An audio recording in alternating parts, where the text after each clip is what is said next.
Hello friends, welcome back to the new video guys. Today guys we are going to talk about guys how to disconnect earbud to our Poco phone. Friends, you want to disconnect guys your earbud guys as you have connected guys any Bluetooth device, and friends you want to disconnect. So guys, how can you disconnect? In this video guys I will show you friends. So guys, I have connected guys this earbud guys. I want to disconnect. So first of all guys, open your phone setting. Then guys you can see this type of settings. So guys, click on guys your Bluetooth setting.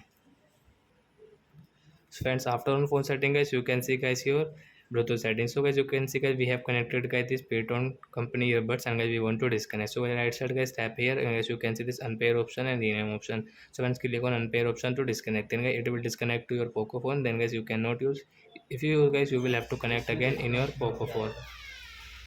So that's it guys, thanks for watching the video guys. Now we will meet on next video guys with new topic. Before going guys, please go and like my video, subscribe my channel, and guys you have any doubt in your Poco phone, so guys you can ask me in comment section. I will check, I will help you. Bye friends, thanks for watching the video guys. Bye.